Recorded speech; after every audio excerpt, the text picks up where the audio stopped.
CocoGirl.com. I am Nadia John, and with us in Celebrity Corner today is a woman who defined the era of lovers rock, a superstar of reggae at a time where reggae captured the world's attention. Today she is still a leading light. It is the lovely Carroll Thompson. Thank you for having us today. It's an honour to meet you. It really is. Thank you. Thank you. It's a pleasure to be interviewed by you. Thanks for letting us into your house. Nice and cosy. Oh, you're welcome, my love. Okay, a few questions. Okay. So, coming from a traditional Christian background, did you find any difficulties with being dubbed as the Queen of Lovers Rock? I didn't, but of course my parents did. They would have preferred me to be dubbed the Queen of Gospel, but it didn't happen. But once they saw that I was very serious and also that I was being so well received, they were very proud. Great, good stuff. What inspired you to get into reggae in the first place? Well, I've always loved reggae. You know, as much as I came from a Christian household, you know, my father wasn't in the church, and he used to play lots of reggae and ska and blue beats. So I grew up with that music, and I always loved it and understood it and felt it.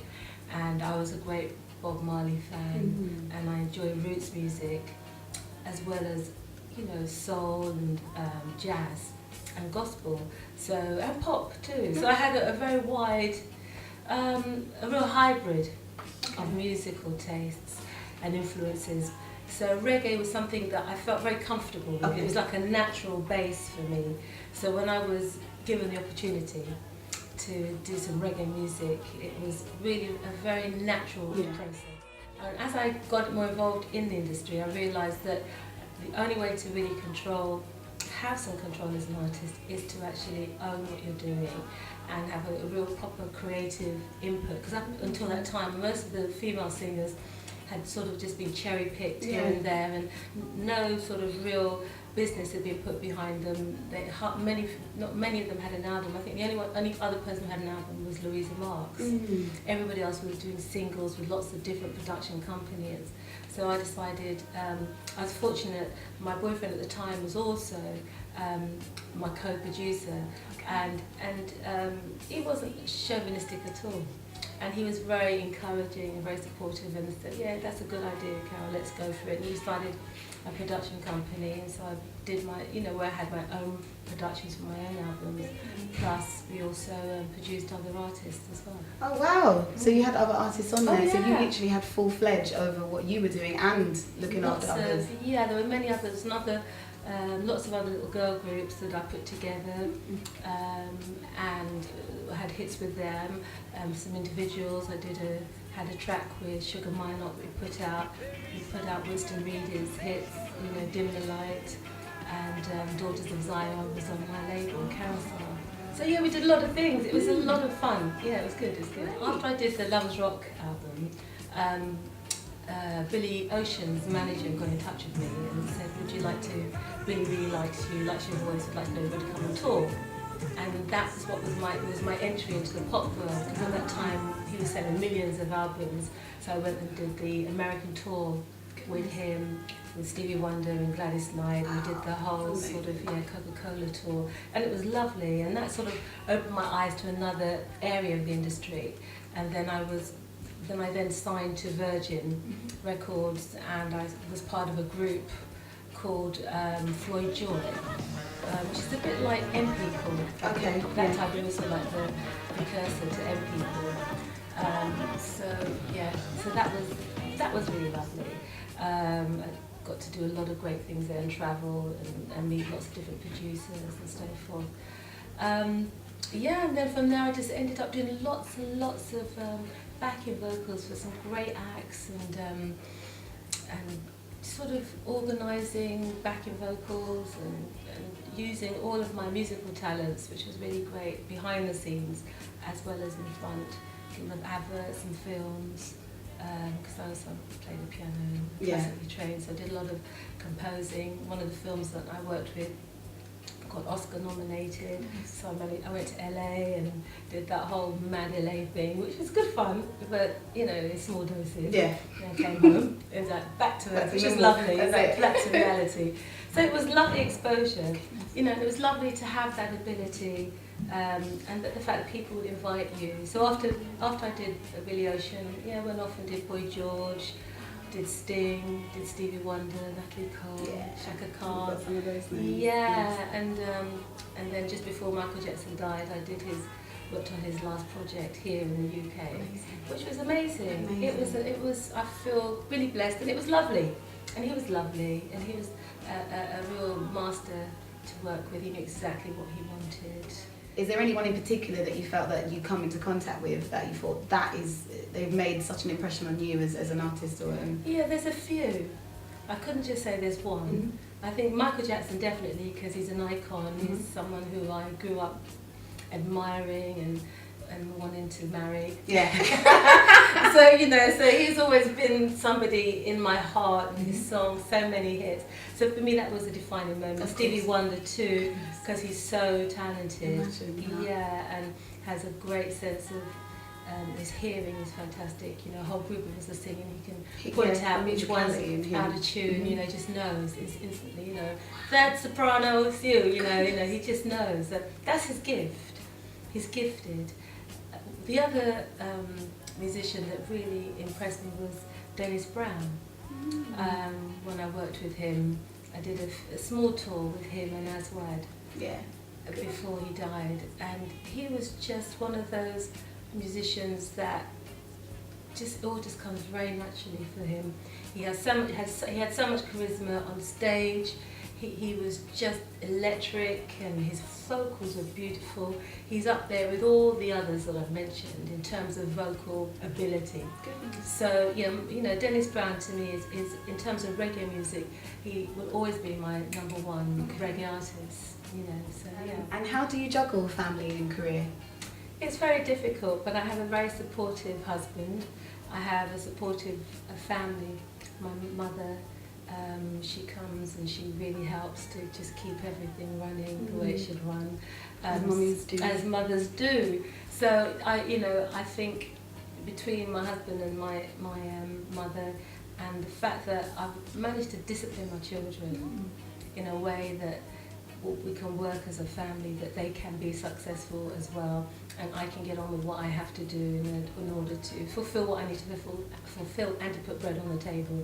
So we try and just work together as a unit, but it is difficult. Sometimes things do clash. Sometimes there's things I want to go to and it clashes with a rehearsal or a show. And those are the moments that I do get that pang of it, oh goodness.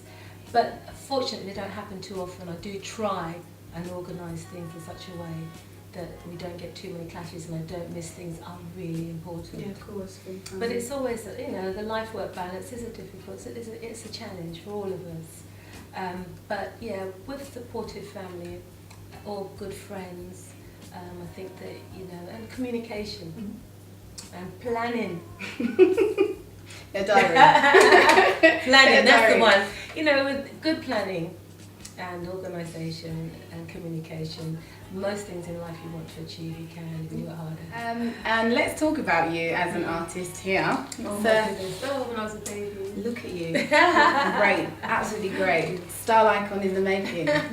Kids are fabulous. Original, kids are fabulous. Goodness me, wow. So, what was the rock and roll lifestyle like? Was it as glamorous as everyone thinks it was?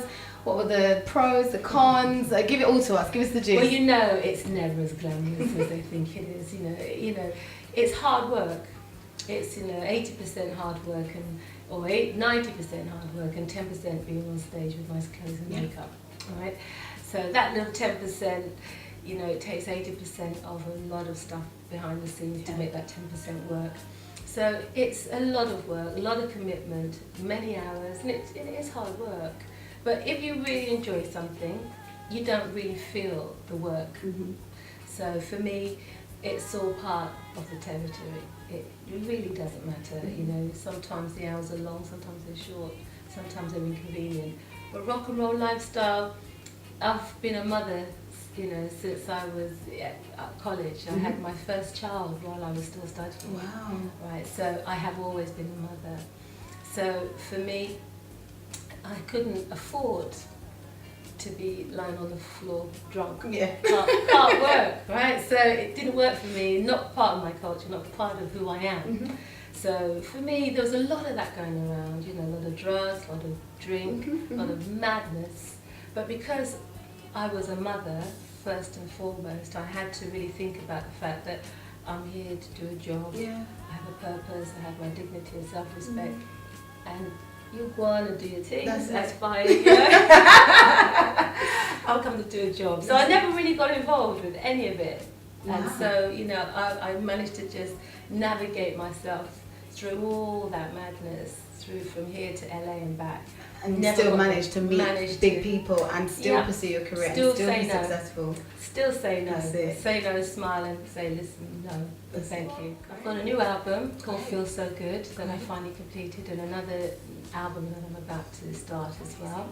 And I've also joined forces with Janet Kay, another Lovers Rock legend, and Victor Romero Evans, another Lovers Rock legend and actor. And we've managed to get together and devise a piece called the Lovers Rock Monologues, Okay. which really charts all our songs. So it's, our monologue, then the songs. It's funny, it's heartwarming, it's true, it's relevant. And we've had one run already off West End at the Tricycle, and that went really well. That was a sellout. Okay. The whole family's come. The whole That family, sounds amazing. mothers, grandmothers, children, all come. And it's a lovely, lovely, lovely piece. So we'll be taking that to the Albany Theatre in Deptford, and then we'll also be at the Bernie Grant Centre on the 24th and the 25th of October. Okay, so just the And two then nights. 2 nights, and then we'll be in Birmingham in November. So So yeah, people just look for it. It's called Lovers Rock Monologues, and yeah, come along. It's really fun. You'd love it. While you were working with the late Michael Jackson, we have to ask, Right. did you meet Bubbles at any time? Bubbles was nowhere to be seen. No? His children were there. Okay. Yeah, Wow, all goodness, his three. children were there with their 3 nannies. Oh wow, one each. Yeah, each child had their own nanny. Okay. And they were lovely. Wow. They came in the studio and gave us all a hug, and he did as well. And Wow. I'll send you a Michael Jackson. picture. I'll send you a picture of it. Michael was lovely. It was absolutely, it's a real loss. Well, thank you, Carol. Thanks for having a chat with us. I'm like in awe of everything you're just saying.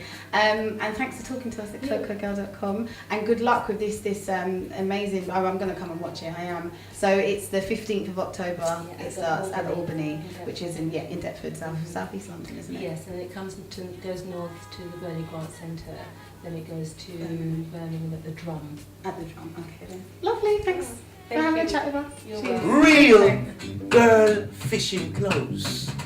So that when you walked into that club, you felt like tonight is my night, I'm gonna shine so bright.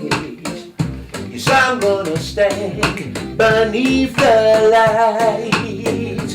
I put on my slacks and sovereign. Yeah, now.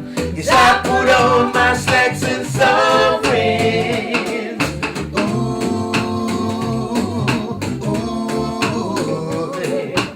Ooh, oh yeah. I paid all my dues. I'm checking a blues. With my crocodile shoes, I cannot lose. Yes, I put on my slacks and sovereigns. Come on now. Yes, I put on my slacks and sovereigns. Ooh, ooh, ooh. Oh yeah. Give me one section. Banana, span up, span up, banana. Yes, I put on my slacks and sovereigns. Come on. Yes, I put on my slacks and sovereigns. Ooh, ooh, ooh. Oh yeah. Got my silk shirt on, I can't go wrong. Looking for a girl, I know it won't take long. 'Cause I put on my slacks and some bridge and my crocodile shoes and my silk shirt too. Yes, I look so good.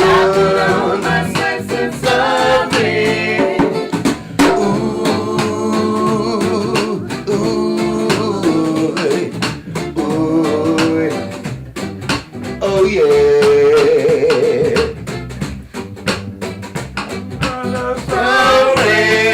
Come on. Yes, I put on my slacks and some outfit to get warm.